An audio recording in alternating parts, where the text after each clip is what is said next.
위에 넘쳐나기를 주의 이름으로 축복합니다. 아멘. 저는 주일학교 교사를 보면 마음이 뜨거워지는 사람입니다.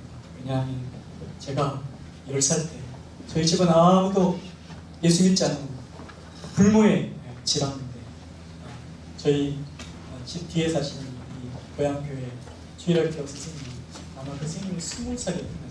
이 여자 선생님이 오늘 참 멋진 우리 청년들이 나오셔서 교사님께서 찬양하시는데 아마 이런 나이 또래 선생님이셨습니다. 그분이 저를 전도하셨어요. 10살 때 제가 처음 우리 가운데 처음 예수 믿고 교회하게 됐어요. 제 동생들도 하고 할머니도 예수 믿고 어머니도 예수 믿고 참 그 선생님 때문에 저희 온 가족의 감이 예수 믿게 되었는데 얼마나 교사 생활을 해본지 마음이 듭니다. 30년 후에 그분을 만났어요. 얼마 전에 2년 전에 부산에서 이렇게 사모님을 계시더라고요. 아이고 얼마나 참 생각했는지 모릅니다. 우리 선생님들 통해서도 이 청도 땅에 이 경상 땅에 수많은 영혼들이 선생님 통해서 예수 믿게 될 줄로 믿습니다. 아멘. 선생님들의 전도 한 사람 한 사람의 그 전도와 섬김은 한 가문을 살리는 거예요. 저는 아마 천국 가시면 저를 전도한 우리 그 선생님들은 얼마나 상이 클지 모르겠습니다. 오늘 주시는 말씀을 통해서 저 여러분에게 하나님 그 실현회가 있기를 주 이름으로 축복합니다. 아멘. 하나님의 말씀인 성경에는 공통적인 특징이 한 가지 있습니다. 그게 뭐냐면 중요한 것은 아주 자세히 기록한다는 거예요. 따라합시다. 중요한 것은 기억했습니다. 이게 성경의 아주 중요한 특징 중에 하나입니다. 여러분 우리가 읽은 오늘 말씀이 창세기인데 창세기는 총 50장입니다. 50장. 50장인데 창조부터 요셉의 죽음까지입니다. 그러니까 연수로 따지면 약 2200년간의 역사입니다. 그런데 우리가 읽은 이 노아의 방주 이야기는 무려 이 50장 중에 무려 4장을 차지합니다. 4장. 이 4장의 기간은 약 1년간이에요.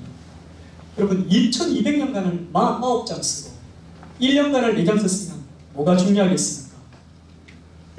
4장짜리가 중요하지 않겠습니까? 이 노아의 방주 이야기는 매우 중요한 것입니다. 최초의 사람 아담이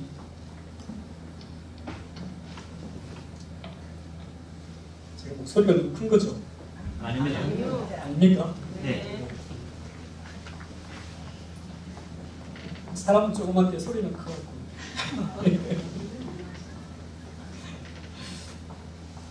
최초의 사람 아담이 하나님께 불순종한 이후에 인간은 이 죄로 물들기 시작했습니다.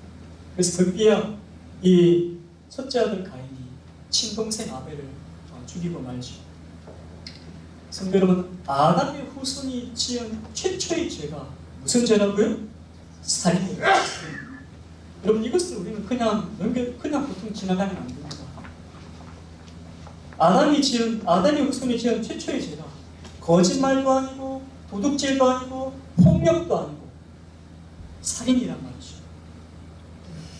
우리는 저녁 9시 뉴스에 보면 흉악한 살인 사건이 나와도 별로 놀라지 않습니다. 왜 놀라지 않죠? 늘 듣던 이야기예요. 늘 듣던 이야기. 이미 우리는 살인이 무엇인지 다 알고 있습니다. 그러나 여러분 가인은 좀 달라요. 가인은 있죠. 살인이라는 단어를 들은 적도 본 적도 없지 않습니까? 사람이 죽었다는 것이 무엇인지 가인은 알지 못했어요. 그럼에도 불구하고 가인이 사람을 죽였다는 것은 하나님과 단절된 인간이 얼마나 악하며 비참한 상태에 빠질 수 있는가를 이 사건 하나가 단적으로 우리에게 보여주는 것이죠. 그래서 하나님은 죽은 아벨 대신에 아들을 주십니다. 그의 아들의 이름은 셋입니다. 셋. 아마 세 번째여서 셋일까요? 그렇죠? 이런 거 생각하면 좀 재밌지 않습니까? 그럼 넷째는 뭘까요? 네, 성경이 없어요. 성경이 없는데 하여튼 이제 그런 걸 생각하면 성경은 참 재미있어요. 자, 그때부터 일련을 있죠. 가인 계열과 셋 계열로 딱 나누어집니다. 이 가인 계열들은 하나님을 떠나서 찬란한 문명을 이루게 되죠. 그 문명 속에는 힘과 폭력이 난무하고 온갖 죄들이 넘쳐났습니다. 그런데 하나님께서 이들을 멸하지 않은 것은 누구 때문이냐? 경건한 셋의 후손들 때문이에요. 셋의 후손들은 창세기를 가만히 보면 하는 일이 별로 없었어요. 주로 뭐 했느냐? 경건한 자손을 평생을 통해서 자손을 아주 경건하게 세우는 그 일에 혼신을 바친 사람들이 이 셋의 자손들이었어요. 대표적인 인물들이 나옵니다. 성경에 에노스, 그렇죠? 아벨 이후에 아벨이 죽은 이후에 처음으로 하나님께 예배를 드린 사람이 에노스였어요. 그리고 또 유명한 우리가 너무나 잘 아는 에녹 있죠. 300년 동안 하나님과 동행하며 거룩한 삶을 살았던 이 에녹, 그는 죽지 않고 천국에 가지 않았습니다. 그리고 참 보면 주로 어떤 성이 믿음이 좋으냐면 애쉬들이 믿음이 좋아요. 애쉬. 에노스, 에녹, 에스더, 엘리야, 엘리사, 저 미국에도 있어요. 에이브라임 링컨. 그래서 주로 이 애쉬들이 있으면 좋습니다. 자, 그런데 셋의 후손들조차도 시간이 지나면서 점차 믿음이 변질되기 시작했습니다. 왜? 이 찬란한 문명을 이룬 이 가인의 후손들을 점점 동경하고 좋아하기 시작한 것입니다. 그래서 이들의 문명과 힘, 이들이 즐기던 죄악들을 점점 사모하기 시작했어요. 그래서 셋의 후손들 때문에 경건하게 유지되었던 이 세상이 셋의 후손들이 타락함으로 인해서 갑자기 하나님의 심판이 임하게 된 것입니다. 그때 하나님께서 한 사람에게 은혜를 베푸시는데 그 사람이 누구겠습니까? 두 글자인데 노아입니다. 하나님께서 노아에게 방주를 만들라는 아주 특별한 이해할 수 없는 명령을 내리시죠. 저는 오늘 말씀을 통해서 두 가지를 여러분과 나누고자 합니다. 첫째는 성도의 구원은 견고하다는 것입니다. 한번 따라해 보겠습니다. 성도의 구원은 견고하다. 성도의 구원은 견고하다. 자, 첫 번째 살펴볼 것은 이 구원의 견고함인데, 자, 하나님은 노아에게 아주 자세하고 구체적으로 이 방주에 대해서 지시하십니다. 여러분, 방주의 재료는 고페라 나무인데요. 14절에 보시면 고페라 나무로 나옵니다. 고페라 나무. 자, 이 고페라 나무는 사실 성경에 여기밖에 없습니다. 그래서 이 나무가 어떻게 생겼는지, 어떤 종류인지 찾을 수가 없어요. 지금은 이 나무가 존재하지 않습니다. 아마 무슨 나무인지는 몰라도 방주를 만들기 때문에 매우 바닷물에 내구성이 강한 그런 나무였을 것이라고 추측하는 거죠. 방주의 내부 구조는 3층입니다. 여러분 16절에 보시면 거기에서 창을 내되 위에서부터 한 규빗을 내고 그 문은 옆으로 내고 상중하 3층으로 할지니라. 그래서 방주의 높이는 뭐 정확한 규격을 우리가 대충은 알 수 없지만 약 4.5m. 그래서 층마다 수많은 칸막이가 되어 있는 거죠. 아마도 이 동물들의 이 대소변을 받아들이는 그런 자동 배수 시설이 있었을 거라 추측합니다. 이 방주의 페인트는 뭐냐면 역청입니다. 역청. 바닷물이 배 안으로 들어오지 못하게 했을 것입니다. 방주의 길이는 축구장보다 약간 길고 폭은 축구장보다 약간 좁습니다. 높이는 아파트 5층 정도의 높이가 됩니다. 하나님께서는 그 위에 방주의 출입구와 창문의 위치, 방주에 들어갈 동물의 종류와 숫자를 명령하셨습니다. 질문: 왜 하나님은 이렇게 방주의 이 설계를 이렇게 자세하게 설명했을까요? 이 노아에게. 왜 이렇게 방주의 이 구조와 이 크기와 이 모든 것들을 이렇게 자세하게 설명해 놓았을까요? 따라합시다. 자세하다는 것은 중요한 것이다. 이것은 뭐냐? 방주가 매우 튼튼하고 견고하다는 것이죠. 방주가 아주 튼튼하고 견고하다는 거예요. 자, 홍수가 시작되지 않습니까? 나중에 창세기 7장에 가면 홍수가 일어나는데요. 홍수가 일어날 때 하늘의 그 성경 표현을 보면 하늘이 창문이 열렸다고 했습니다. 하늘의 창문이 열리고 비가 며칠 동안 왔다고요? 40일 왔습니다. 우리나라도 이 장마철에 비가 옵니다. 근데 성도 여러분, 그 정도 빗줄기로 40일 왔으면 이 지구가 잠기지 않아요. 창문이 열렸어. 폭포수와 같은 그런 빗줄기가 내려야 이 지구가 잠기는 것입니다. 얼마나 빗줄기가 굵었으면 창문이 열렸다 그렇게 성경은 표현하고 있을까요? 근데 그것으로도 부족합니다. 뭐냐? 바다 밑에서 물이 솟아나와야 돼요. 그래서 7장 11절에 보면 성경은 이렇게 표현하고 있습니다. 기쁨의 샘들이 터져 이렇게 나와요. 그것은 뭐냐면 해지가 갈라졌어. 지구 속에 있던 지하수가 지표를 뚫고 쏟아져 나오면서 그래서 서울에 있는 롯데빌딩 같은 그런 거대한 쓰나미가 이 온 지구를 다 덮치게 되는 것이죠. 무섭고 두려운 심판입니다. 사람들은 그때서야 저마다 뭘 준비하느냐, 이제 이런 배들을 만들어내겠죠. 그러나 성도 여러분, 그때 그렇게 급조한 배들은 다 이 홍수를 견디지 못해요. 우리 한참 지났지만 2011년도에 일본에 쓰나미 있을 때 저는 그 현장이 없었지만 TV로 보니까 있죠. 그 쓰나미 앞에 배들은 있잖아요. 다 뒤집어지더라고요. 그 쓰나미 앞에서. 수많은 배들이 쓰나미 앞에서 종이배처럼 뒤집어지고 산산조각 났습니다. 하나님께서 노아에게 방주의 재료와 크기와 구조를 이렇게 상세하게 설명하신 것은 이렇게 만들어진 방주만이 대홍수와 쓰나미 속에서 견딜 수 있기 때문인 것입니다. 주님의 사랑하는 성도 여러분, 이 방주는 누굴 뜻하느냐? 방주는 예수 그리스도를 뜻합니다. 여러분 혹시 노아의 뜻이 뭔지 아세요? 따라합시다. 노아는 안식이다. 예, 노아의 뜻이 안식이에요. 그래서 방주 안에 있는 노아는 예수 그리스도 안에 있는 안식을 뜻합니다. 노아의 방주가 견고하다는 것은 바로 그냥 저와 여러분 성도가 예수 안에서 안식을 누리는 성도의 구원이 견고하다는 것을 상징하는 줄로 믿습니다. 여러분, 이 노아의 방주는 이런 의미가 있는 것입니다. 성도 여러분, 아담 이후에 우리 인류에 뭐가 밀려왔느냐?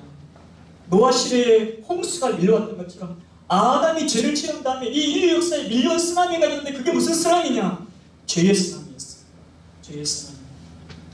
아무리 위대한 업적을 남긴 사람도 결국은 이 죄의 쓰나미, 죽음이라는 쓰나미 앞에서 다 빠져 죽습니다. 인류가 만들어냈던 종교와 철학과 문학, 그 어떤 사상조차도 이 죽음의 대홍수로부터 인간을 지켜내지 못하는 것이죠. 죽음의 대홍수 앞에서 살아남을 수 있는 유일한 구원의 방지는 인간의 유일한 구원자이신 예수 그리스도를 믿는 믿음뿐인 줄로 믿습니다. 하나님이 진노로부터 나를 살리기 위해 고통스러운 십자가를 지신 예수 그리스도, 죄를 지은 적이 없으셨기에 하나님의 모든 율법을 온전히 이루셨기에 죽음조차도 예수님을 가두어둘 수 없었던 하나님의 아들 예수 그리스도, 그분을 믿을 때만 죄와 사망의 쓰나미 앞에서 인간은 구원받을 수 있는 것입니다. 우리 선생님들이, 우리 교사 선생님들이 그 속에 있는 예수 그리스도를 믿는 믿음은 죄와 사망의 파도에서 우리의 구원을 능히 견고하게 한다는 것을 믿으시기를 축복합니다. 그런데 이 방주는 사실은 배가 아닙니다. 방주는 배가 아니에요. 방주는 뭐냐? 그냥 직사각형의 상자일 뿐이에요. 그래서 여러분, 방주에는 없는 게 많이 있습니다. 뭐가 없느냐? 첫째, 방향키가 없어요. 방향키. 자, 방향키가 있어야 마음대로 운전할 수 있는데, 방향을 제시할 수 있는데 방향키가 없기 때문에 마음대로 그 방향을 이 방주는 정할 수가 없는 것이에요. 둘째는 뭐가 없느냐? 닷이 없어요. 닷이 있어야 정박하고 싶을 때 멈출 수 있는데 닷이 없기 때문에 마음대로 멈출 수가 없는 것입니다. 또 뭐가 없느냐? 돛이 없어요. 돛. 자, 돛이 없으면 무엇을 결정할 수 없느냐? 속도를 마음대로 결정할 수 없어요. 그리고 네 번째 마지막으로 뭐가 없느냐? 노가 없습니다. 노가 없기 때문에 움직이고 싶을 때 움직일 수가 없어요. 그리고 성도 여러분, 나중에 노아와 모든 동물들이 방주에 다 들어간 뒤에 그 방주의 문을 누가 닫습니까? 닫을 사람이 없는데 누가 닫죠? 예, 하나님이 닫았다고 분명히 성경에 나와 있습니다. 그 방주의 문을 하나님이 닫습니다. 여러분, 이 모든 것은 무엇을 뜻하느냐? 따라합시다. 하나님이 방주의 선장이다. 예, 이 모든 것은 뭐냐? 하나님이 이 방주의 선장이라는 거예요. 방주는 매우 튼튼하고 견고할 뿐만 아니라 하나님이 직접 운전하시기 때문에 매우 안전한 것입니다. 하나님이 친히 운행하시는 방주를 여러분 누가 방해한단 말입니까? 하나님이 친히 운행하시는 방주를 누가 빼앗을 수 있습니까? 마찬가지입니다. 하나님이 친히 우리 인생을 구원으로 인도하시죠.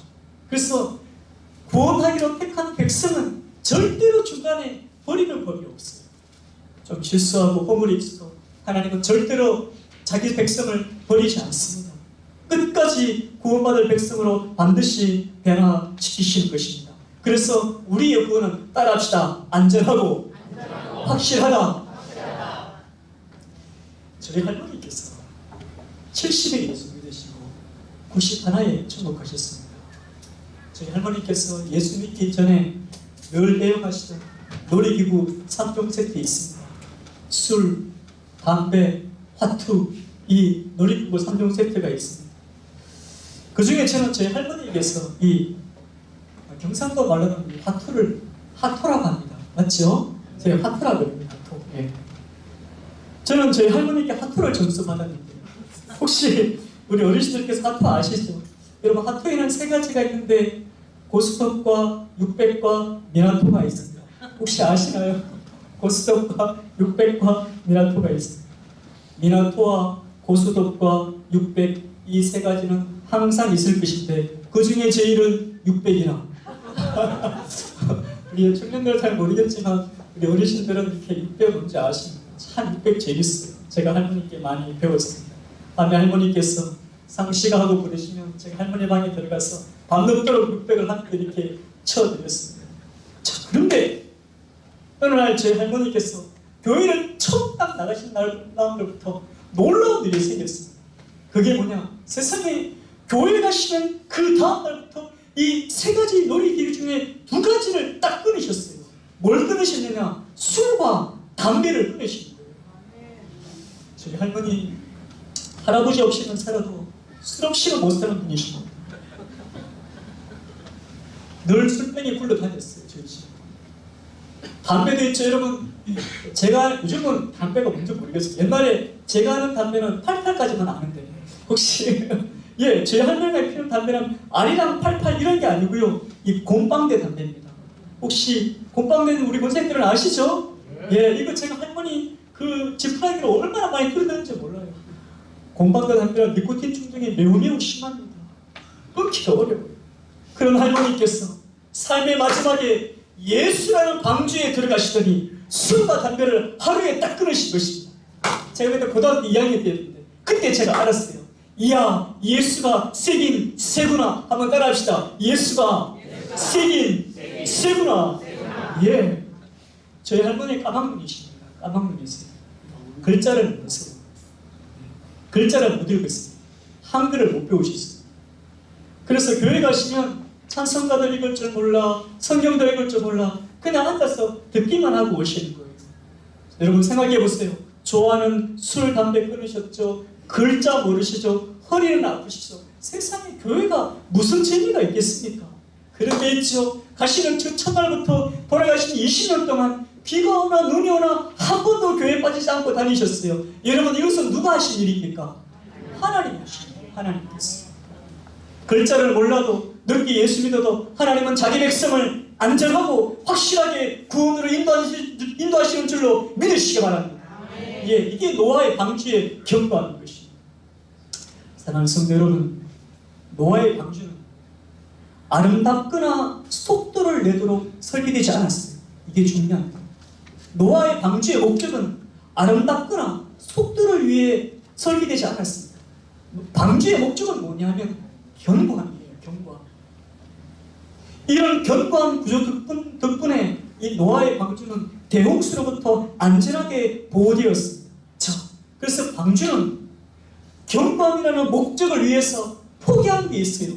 뭘 포기했느냐? 화려함을 포기했어요. 견고한 목적을 위해서 포기한 게 뭐냐? 화려함을 포기한 것입니다. 성도 여러분, 성도는 누구입니까? 성도는 믿음의 견고함을 위해서 세상의 화려함을 포기한 자인 줄로 믿습니다. 여러분 이게 성도예요. 성도의 정체성입니다. 자기의 믿음을 지키기 위해서 세상의 화려함을 포기한 자입니다. 그래서 성도는 세상의 화려함을 목표로 살지 않습니다.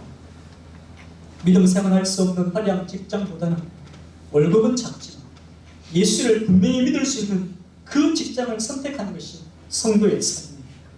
예수 없는 화려한 결혼보다는 예수를 바르게 믿고 확실하게 믿는 소박한 결혼을 선택하는 것이 바로 그 삶이 예수 안에 안식을 누리는 성도의 삶인 것입니다.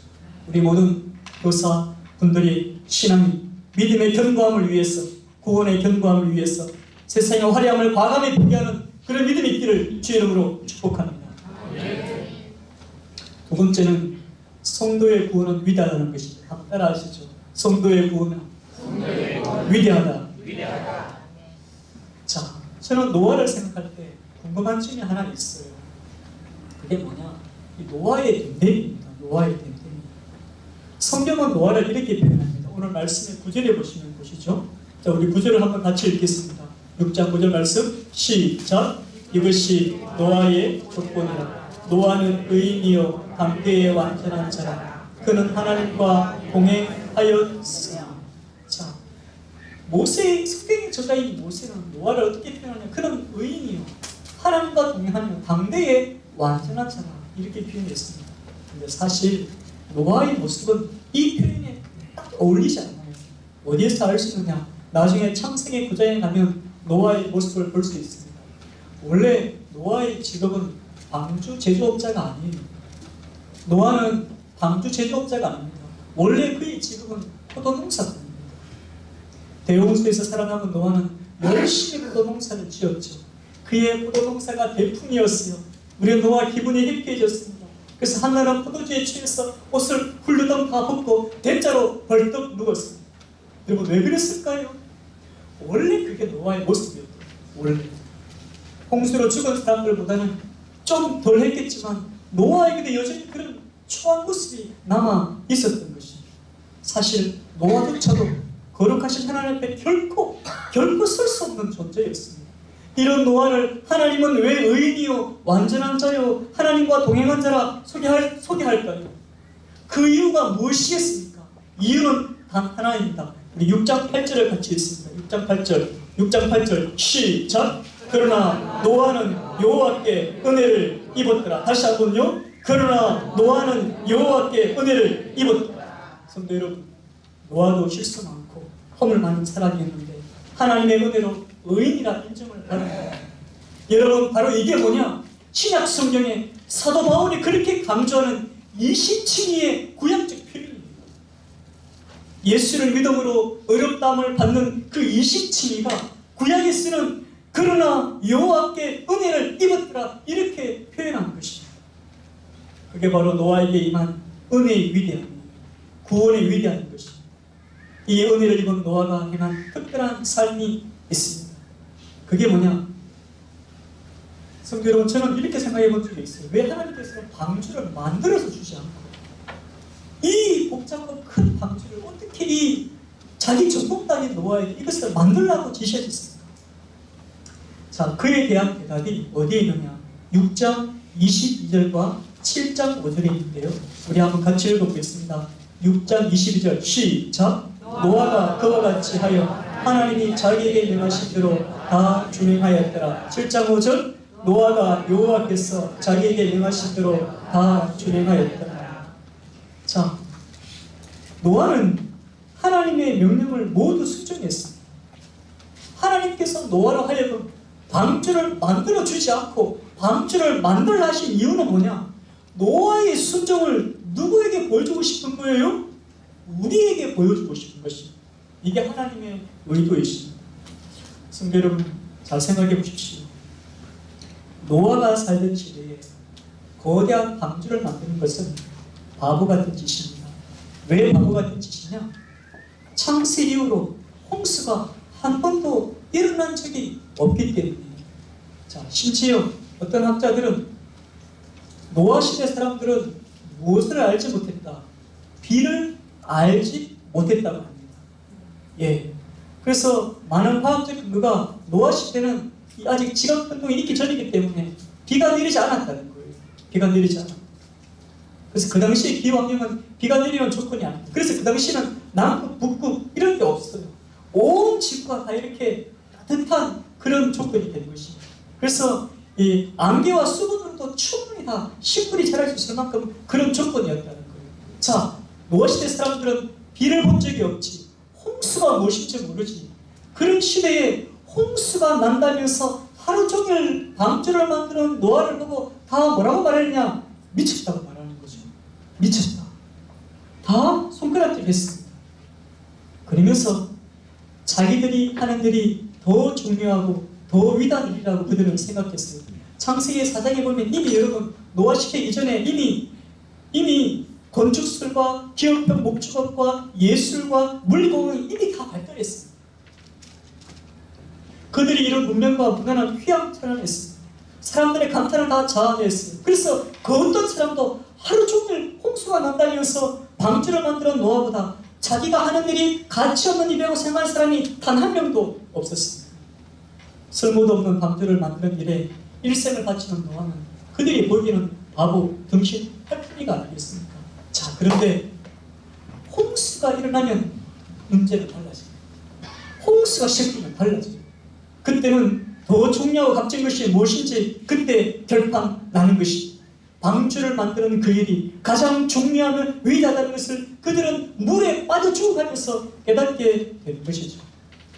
성경은 마찬가지입니다. 이 지구상의 그 어떤 일도 한 사람이 예수 믿고 말씀에 순종하며 사는 것보다 위대한 일이 없는 줄로 믿습니다. 예수께서 이르신 십자가 복음, 여러분 인류가 만들어낸 모든 업적을 다 더한다 해도 그 십자가 복음만큼 위대한 일이 없습니다. 그래서 구원받은 성도가 주일에 성경책을 끼고 자녀들을 데리고 교회에 오는 것은 인간의 하는 행위들 중에 가장 위대한 일이 되는 것입니다. 예수를 알지 못하는 자들에게는 그 일이 어디서고 바보같이 얘기해지겠지만 언제 그 결판하느냐? 여러분 죽음이 코앞에 왔을 때 하나님의 최후의 심판 앞에 섰을 때 예수 믿는다는 것이 얼마나 위대한 일이는지 그때 비로소 깨닫게 되는 것이죠. 말씀의 결론을 냈습니다. 주 안에 사랑하는 성도 여러분, 우리가 이 노아의 삶을 볼 때 한 가지 놓치지 말아야 할 중요한 포인트가 있습니다. 자, 마지막 질문입니다. 자, 노아는 다른 일을 하면서 아르바이트로 방주를 만들었을까요? 다른 어떤 중요한 일을 하면서 틈틈이 방주를 만들었을까요? 아니면 그의 온 삶을 방주를 만드는 그 일에 다 쏟아부었을까요? 1번일까요? 2번일까요? 2번. 다시 한번요. 중요한 질문입니다. 1번 질문은 뭐냐? 노아는 다른 중요한 일을 하면서 아르바이트로 방주를 만들었다. 2번은 아니다. 노아는 자기의 전 세계를 다 쏟아부어서 방주를 만들었다. 몇 번일까요? 2번. 2번이죠. 2번. 노아는 절대로 여러분 아르바이트로 방주를 만든 게 아니에요. 방주를 만드는 그 일에 그의 삶을 다 쏟아부었습니다. 성경은 마찬가지입니다. 이 구원의 자신의 이 구원의 견고함과 위대함을 아는 성도는 하나님 말씀대로 살려는 그 일에 자신을 다 쏟아붓는 줄로 믿습니다. 말씀에 순종할 때 찾아오는 기쁨과 영광을 인생의 최고의 가치로 아는 자가 성도인 것입니다. 인류 역사에 그 어떤 것도 성도의 구원보다 견고한 것이 없습니다. 인류 역사에 그 어떤 것도 성도의 구원보다 위대한 것이 없습니다. 한 사람이 예수 믿고 성경 읽고 기도하고 예배드리고 복음을 전하는 삶이 이 세상에서 일어나는 일들 중에 가장 견고한 것입니다. 가장 위대한 삶인 것을 믿으시기를 축복합니다. 세상적으로 성공한 자녀보다 예수를 제대로 믿고 바르게 믿는 자녀를 둔 가정이 가장 견고한 가정입니다. 화장실에 서너 개인 큰 집에 살면서 우상을 섬기는 것보다 허름하지만 찬송가가 흘러나오는 기도소리가 흘러나오는 그 초가상관이 더 견고한 인생이요 위대한 인생임을 믿으시길 주의 이름으로 축복합니다. 그런 모든 우리 생들 되시기를 주의 이름으로 축복합니다. 아멘.